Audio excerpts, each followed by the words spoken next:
self-determination of the people of Western Sahara. كلمات رامافوزا هذه في سبتمبر الماضي هي تذكير بأن جنوب أفريقيا التي ترى في نفسها وريثة نضال التحرر الإفريقي ما زالت أبرز عقبة مثيل لأنها مجرد عملية التباس داخل سلسلة من الالتباسات التي بدأت في الحقيقة منذ أن افتعل النزاع في العام 75.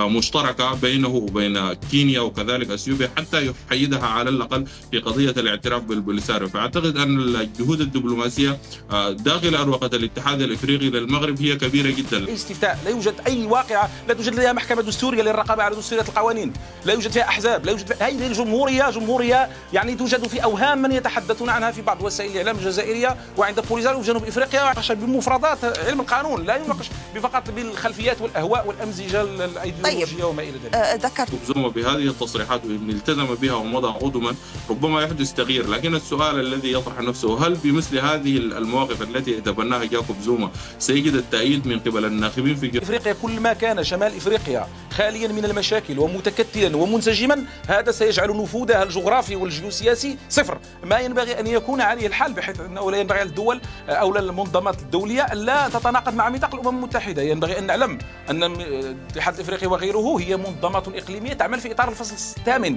من ميثاق الأمم المتحدة. تهديد أمريكي للبوليزاريو بتصنيفها منظمة إرهابية في حال لم تستجب لمسألة التفاوض. إلى أي مدى هذا يعقد أيضا من موقف البوليزاريو؟ لأن الجزائر لن تتدخل باعتبار أن هنالك أيضا مصالح مهمة جدا بين الولايات المتحدة الأمريكية والجزائر. مرحبا.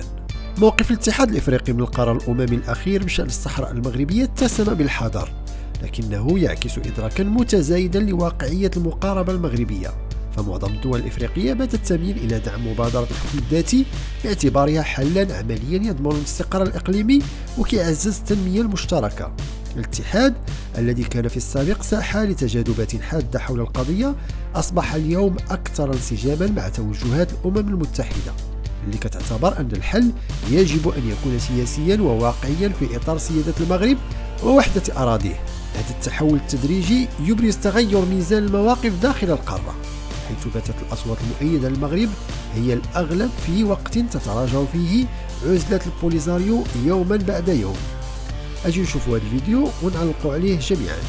الأمن الدولي يجب ما بعده كل الاهتمام فيما يتعلق أو بنفس الدرجة من الأهمية فيما يتعلق بتأكيد وحدته الترابية والدفاع عن عدالة قضيته، لكن من ضمن هذا وفي جملته ومن في قلبه المغرب لطالما دافع دائما عن فكرة الاختصاص الحصري لمجلس الأمن فيما يتعلق بهذا النزاع المفتعل حول الصحراء المغربية، وهو الأمر الذي تبناه أيضا الاتحاد الإفريقي في القرار الصادر عنه في قمة نواكشوط في العام 2018. إذن الاتحاد الإفريقي عمليا هو سيكون موقفه تابعا لما ستنتهي به أو ما سيؤول إليه التفاوض في ظل القرار 2797. القرار 2797 يتحدث عن حل وحيد هو إطار للحل، هو الإطار التفاوض، هو يعني الحل الحكم الذاتي الذي طرحه المغرب في إطار السيادة المغربية كما هو وارد في مفردات القرار. إذن المآل الذي ستؤول إليه هذه الوضعية الملتبسة داخل الاتحاد الإفريقي، وللأسف الاتحاد الإفريقي ورث هذه الوضعية باعتبار أنه منظمة خلف لمنظمة سلف هي التي ورطته في هذا الموضوع وورث عنها الكثير من المعضلات. في الحقيقة ليست هذه المعضلة الوحيدة، لكن أيضا إلى جانب هذا ومعه كان المغرب قد بدأ مسارا، وهذا المسار هو يرتبط أيضا بمسطرة وبتوجهات الاتحاد الإفريقي نحو مكافحة التغييرات الغير الدستورية أو كل الأوضاع المشوهة دستوريا داخل القارة الإفريقية. ما زالت هذه المساطر لم تستوعب بعد وضعية كيان أو دولة لا تمتلك دستورا استفتي عليه من طرف سكان دائمين على إقليم معين كما تنص عليه حتى اتفاقية مونتيفيديو وحتى ما ينص عليه القانون الدولي العرفي أو الأعراف المرعية في القانون الدولي. لكن هذا الموضوع قابل للتطور أيضا باعتبار أن الاتحاد الإفريقي منذ العام 2018 و2020 يشهد ديناميكية متغيرة ومتسارعة لكن من أجل أن يؤهل نفسه هذا الاتحاد الإفريقي يكون منظمة لا توجد فيه حالة كما تعلم جيدا يعني المعضلة أمام المغرب أن يعني خروج البوليزاريو من الاتحاد الإفريقي يستدعي إجماعا بين الدول أو على الأقل ثلثين وعدم اعتراض أي دولة، وهناك دول كثيرة لا تزال يعني مع البوليزاريو ولا تعترف بالطرح المغربي. لا، معضلة الاتحاد الافريقي لا بالعكس، يعني نتحدث عن اكثر من 30 دولة داخل الاتحاد الافريقي هي لديها مواقف علنية تعترف بمغربية الصحراء وتدعم مخطط الحكم الذاتي، ولديها مواقف متطورة. بل اكثر من ذلك، معظم الدول يعني الاتحاد الافريقي صوتت باغلبية ساحقة لعودة المغرب نفسه في يعني الاتحاد الافريقي، العودة التي بعدها مباشرة وجه المغرب اعلانا دبلوماسيا رسميا للاتحاد الافريقي ولمفوضيته بانه متمسك بعدالة قضيته، وبانه لا يعترف بهذه الجمهورية الوهمية، وبأن الصحراء مغربية. يعني هذا إعلان بناء على قواعد القانون الدولي أيضا وعلى اتفاقية فيينا. فبالتالي نتحدث عن أمور ثابتة. المغرب من 2017 إلى 2018 تمكن من تثبيتها وتحسينها، وفي مقدمتها قرار يعني الاتحاد الافريقي الذي تكلمت عنه آنفا. إذن هذه المسطرة هي ستنتهي. لماذا؟ لأنها تعتبر من الكراكيب أو من بقايا مرحلة منظمة الوحدة الإفريقية، والتي بدأتها عمليا منظمة الوحدة الإفريقية في التخلص منها في مؤتمر لومي في عام 2000، حينما نصت على مشكلة يعني الوضعيات الدستورية للدول الأعضاء في الاتحاد الافريقي. يعني هذه وضعية لا توجد مثلها في أي منظمة في العالم. يعني الآن نتحدث قبرص الشمالية بحسب اتفاقية مونتيفيديو فيها عناصر الدولة، ومع ذلك تواجه مشكلة عويصة لكي تنضم إلى منظمات مثل منظمة التعاون الإسلامي أو منظمة الدول التركية، رغم أنها تدعمها تركيا. هذه وضعية البوليزاريو، وضعية مشوهة في القانون الدولي. لا يوجد لها مثيل، لأنها مجرد عملية التباس داخل سلسلة من الالتباسات التي بدأت في الحقيقة منذ أن افتعل النزاع في العام 75. دكتور تورشين، ألا ترى أن الاتحاد الإفريقي في هذا الوقت في معضلة؟ يعني هو يعترف بما يسمى الجمهورية الصحراوية، هي عضو داخل هذا الاتحاد، لكن يعني بالتالي يعني بعد قرار مجلس الأمن ينبغي عمليا ومنطقيا إلغاء عضو من منظمة الاتحاد، لأن الصحراء الغربية أصبحت بحكم مجلس الأمن هي إقليم حكم ذاتي. يعني هكذا سيكون، هذا هو الموقف حاليا. يعني هل هو الاتحاد الإفريقي هل في معضلة حقيقية الآن؟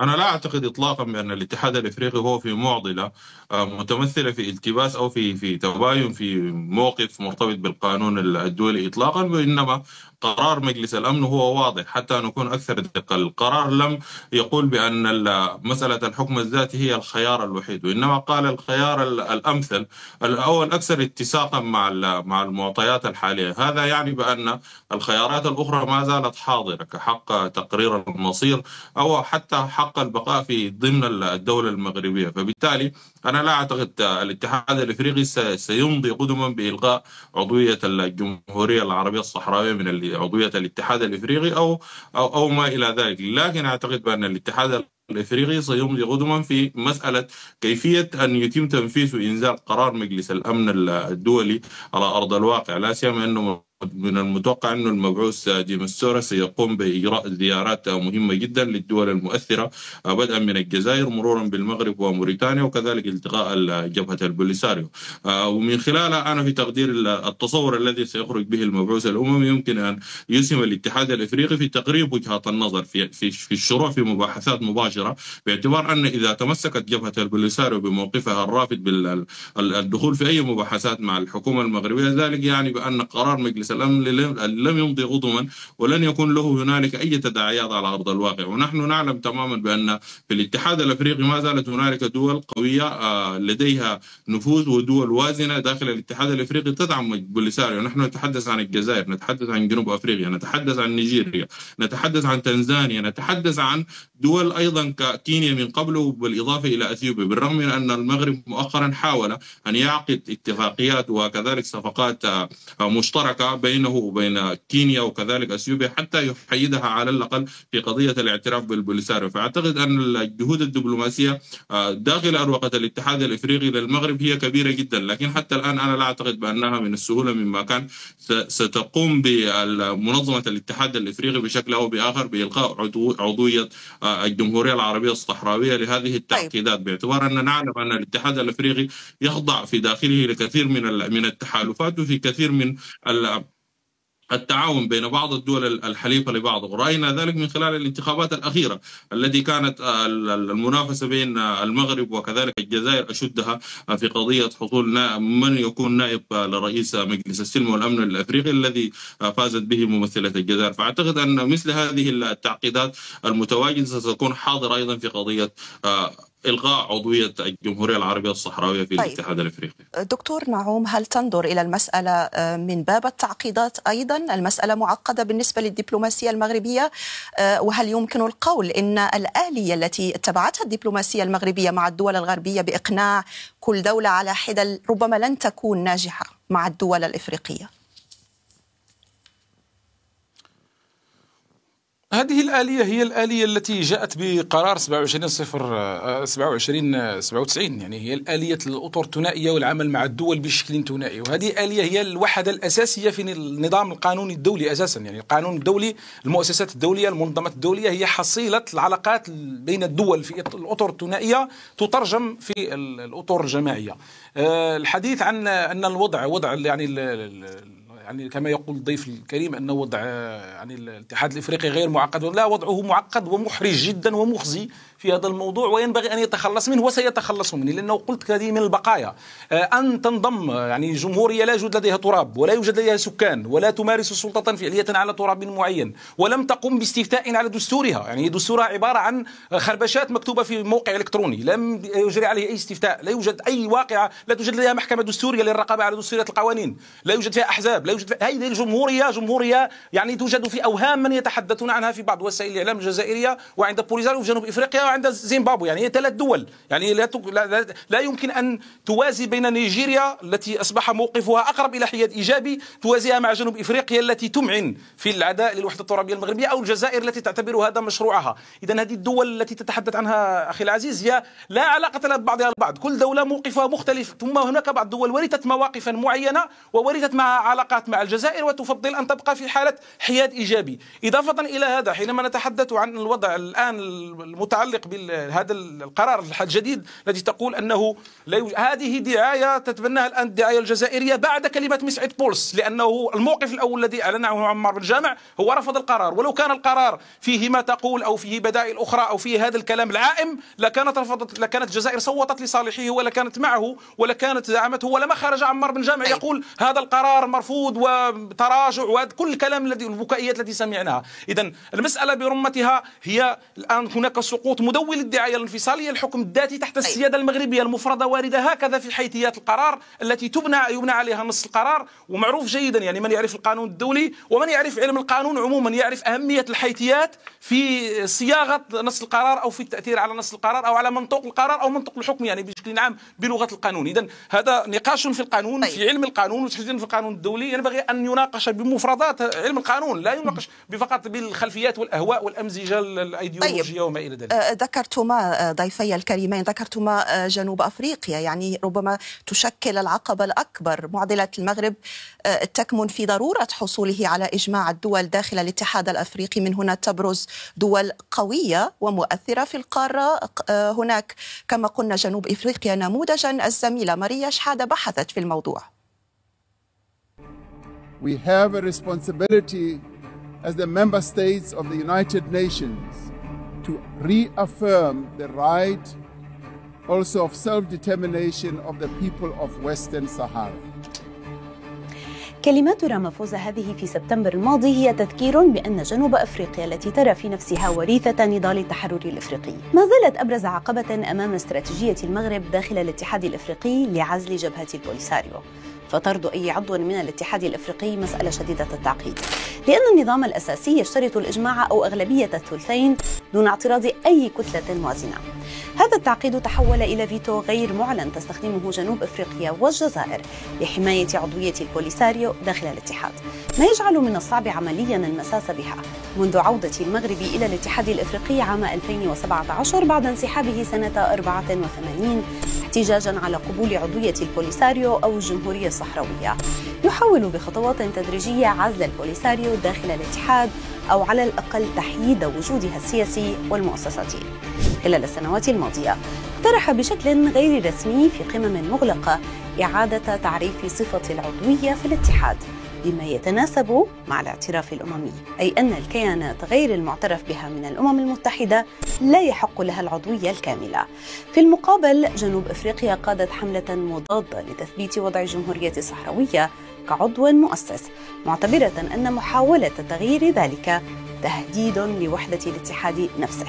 في هذه الأثناء وسع المغرب نفوذه في غرب ووسط القارة الإفريقية عبر مشاريع استثمارية ومصرفية ضخمة بلغت قيمتها مئات الملايين من الدولارات، وأصبح من أكبر المستثمرين الأفارقة في القارة. ومع توسع هذا النفوذ الاقتصادي والدبلوماسي المغربي تغيرت تدريجيا مواقف عدد من الدول الإفريقية. حتى عام 2024 أكثر من 30 دولة أفريقية سحبت أو جمدت اعترافها بالجمهورية الصحراوية. دكتور تورشين، بعد موقف رئيس جنوب إفريقيا السابق جاكوب زوما الداعم للمغرب، هل تعتقد أن هذا الموقف يضعف جنوب إفريقيا، خاصة أنه قادم من رئيس حزب المؤتمر الوطني الإفريقي، حزب يعني مهم ولديه نخب أيضا مؤثرة في جنوب إفريقيا؟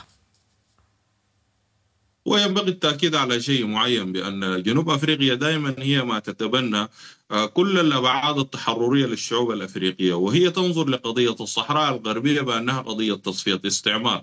وهذا المنطلق الذي كانت أيضا تنطلق منه منظمة الوحدة الأفريقية وحتى الأمم المتحدة، باعتبار أن القانون الدولي واضحا في قضية ما هي الدولة. دائما ما يتحدثون، والتعريف ذلك هو المتفق عليه، بأن مجموعة من الأفراد يقيمون في رقعة جغرافية معينة اللي هي الإقليم، تسيطر عليهم هيئة اعتبارية زي السيادة وهي الحكومة.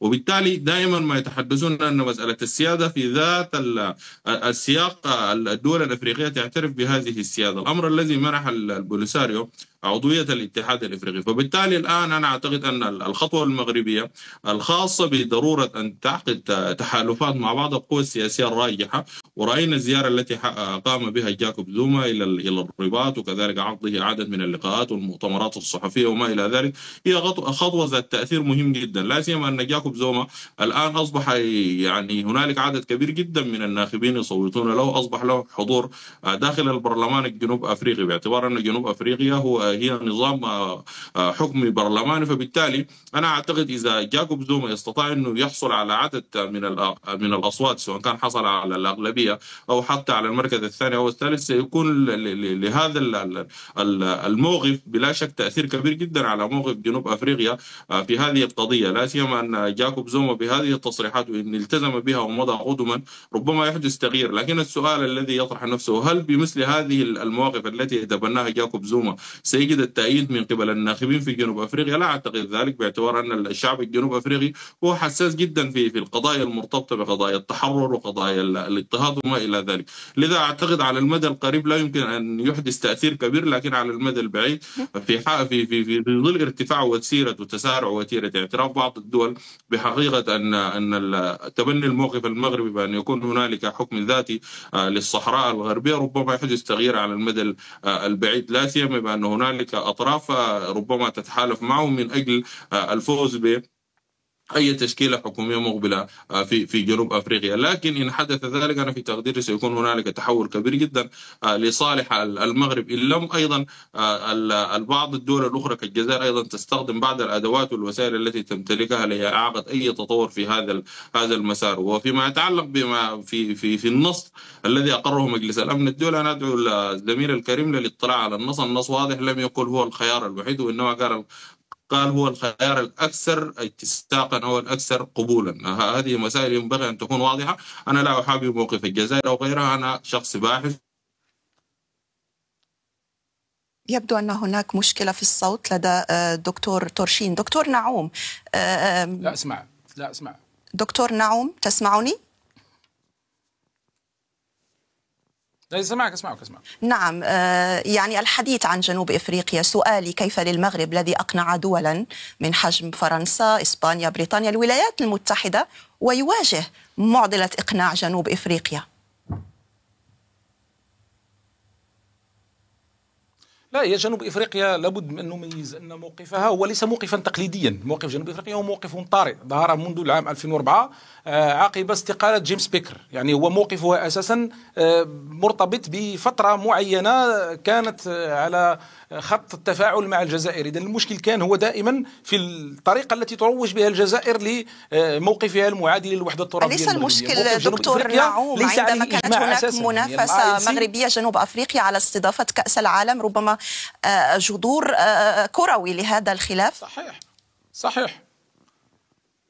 ربما هناك جذور كثيرة، لكن جذرها الأساسي جنوب إفريقيا مشكلتها مع شمال إفريقيا بأكمله. جنوب إفريقيا كل ما كان شمال إفريقيا خاليا من المشاكل ومتكتلا ومنسجما، هذا سيجعل نفوذها الجغرافي والجيوسياسي صفر، لأنه شمال إفريقيا هام جدا. واليوم الولايات المتحدة الأمريكية تعامل القرار أو شمال إفريقيا انطلاقا من مبادرة ستيوارت ايزنستات المعروفة التي تروم إحداث تكامل وتفاعل واستقرار في منطقة شمال إفريقيا. جنوب إفريقيا غصتها مع هذا، لذلك نجد أنه في الفترة التي ترامب يتعامل مع شمال إفريقيا من باب إنهاء كل المشاكل الموجودة فيها وفي مقدمتها النزاع المفتعل حول الصحراء المغربية، لديه مشكل مع جنوب إفريقيا حينما استقبل رامافوزا وحدثه عن العنصرية تجاه البيض وحدثه عن مجموعة من المشاكل الموجودة داخل جنوب إفريقيا. جنوب إفريقيا ليس لديها إجماع أساسا على هذا الموقف الداعم لبوليزاريو، لأن هناك تيارات سياسية ورجال أعمال ومجتمع مدني ومثقفون وسياسيون كثر مواقفهم مختلفة تماما عن، وإلا لما كان الرئيس السابق لديه هذا الموقف المتقدم الذي شهدناه. هذا يعني هو رائز، هذا يمكن أن نعتبره اختبار، نعتبره يعني نموذج أو مؤشر على أن هذه وجهة نظر هذه موجودة ومنتشرة داخل، وإلا لما كان هذا الرئيس السابق سيغامر بمستقبله الانتخابي وبمستقبله السياسي ويتبنى موقفا سينفر منه الناخبين. ليس يعني غبيا الرجل إلى هذه الدرجة من الناحية السياسية والانتخابية. إذن هو أكيد أنه يعرف البيئة الانتخابية في جنوب أفريقيا أكثر منا الذين نتحدث هنا. ثم الأكثر من هذا حينما نتحدث عن قرار مجلس الأمن، القرار مجلس الأمن يقول في إحدى فقراته أنه الحل الحكم الذاتي هو الحل الأكثر قابلية للتطبيق، لكنه أيضا يدعو الأطراف النزاع إلى التفاوض على الحكم الذاتي في إطار السيادة المغربية باعتبارها. يعني أدعوك أخي إلى إعادة قراءة القرار، لا أن تستمع إلى ما نجرت وراءه القراءة الثانية لأحمد عطاف والادعاء الجزائرية بعد كلمة مسعد بولس الذي أراد أن يفتح لهم فقط إيجاد مبرر لكي يأتوا صاغرين إلى المفاوضة. النسخة الثانية المعدلة التي تم إقرارها تحدثت سيدي بشكل مباشر. لا دعني أكمل الفكرة. تحدثت النسخة الثانية التي تم إقرارها من قبل مجلس الأمن بأن مسألة حق تقرير المصير أيضا واردة، وكذلك مسألة الحكم الذاتي واردة، وهي الخيار الأكثر قبولا أو أكثر قابلية للتنفيذ. ثانيا، عندما تحدثت عن جاكوب زوما عندما كان في السلطة لماذا لم يجرؤ ويقول هذا القرار عندما كان رئيسا لجنوب أفريقيا أو رئيسا لوزراء جنوب أفريقيا؟ أنا في تقديري موقف جاكوب زوما هو مرتبط بخلافات داخل النخبة الحاكمة في حزب المؤتمر الوطني جنوب أفريقيا. لذا عندما انسلخ جاكوب زوما من الحزب وحاول أن يكون حزب جديد اسمه رمح الأمة، حاول أن يثير بعض القضايا الخلافية التي تخرج عن نطاق التوافق الوطني داخل النخب الحاكمة أو المجموعات التي أشرت إليها في جنوب أفريقيا، حتى يحاول أن يكسب قاعدة جماهيرية جديدة أو قاعدة نخبوية جديدة لبناء موقف لجنوب أفريقيا يختلف تماما عن الموقف الذي تتبناه جنوب أفريقيا بشكل تاريخي. أما فيما يتعلق بموافقة الرئيس الأمريكي دونالد ترامب أو موافقة أسبانيا وفرنسا للمقترح المغربي، أنا في تقدير هذا يأتي من أهمية المغرب باعتبار أنها دولة ذات أهمية وذات أمن البحر المتوسط، وكذلك أوروبا ذات انعكاس مباشر على الأمن الأوروبي. لذا أعتقد بأن المغرب مضت في هذا الاتجاه واستطاعت أنها تحقق مكاسب دبلوماسية. فالشيء أنا الذي أقول هو أنا لا أهاجم المغرب ولا أقف في صف الجزائر، أنا فقط كباحث ومهتم بالشأن الأفريقي أحلل هذه الجزئيات. دعك من مسألة أنه يتبنى موقف كذا أو كذا. يعني أنا من وجهة نظري أنه ينبغي لأفريقيا أن تكون في حالة من الوحدة. لا يا أخي أنا والله أناقش أفكارك أكثر من الانقسام. أخي محمد تفضل دكتور نعوم. يا أخي محمد، أنا لا سمحنا، لا أتهجم عليك ولا أخندقك، أنا أناقش الأفكار التي تقولها ونحن باحثان. تقرير المصير أنت تعرف أنه مبدأ عام ليس إجراء. الاستفتاء هو إجراء. المشكلة عند بوليزاريو والجزائر أنهم يظنون أن تقرير المصير هو مرادف للاستفتاء، والاستفتاء إجراء، والحكم الذاتي أيضا إجراء. مبدأ تقرير المصير المغرب شدد عليه في 2007، يعني في يعني المشروع الذي قدمه المغرب في 2007 يتضمن يقول أنه المغرب يعني يقدم الحكم الذاتي باعتباره أحد أشكال تقرير المصير. إذن هذه يعني الكلام الذي يقال الآن والذي يروج هو تأويل تريد منه الجزائر أن تقول نحن لم نخسر شيئا في هذا القرار وسنذهب إلى المفاوضات ونحن ما زلنا على موقف بوتين السابق لتبرير الذهاب إلى القرار كما تريد الإدارة الأمريكية. دكتور نعوم، هناك نقطة يعني أو مسألة بسيطة جدا. نعم، هناك نقطة نقطة مهمة، يعني لأن الوقت بدأ يعني يقترب من نهايته. دكتور نعوم أو دكتور تورشين، بعجالة، هناك تهديد أمريكي للبوليزاريو بتصنيفها منظمة إرهابية في حال لم تستجب لمسألة التفاوض. إلى أي مدى هذا يعقد أيضا من موقف البوليزاريو وأيضا موقف الاتحاد الإفريقي في حال تم تصنيفها كمنظمة إرهابية؟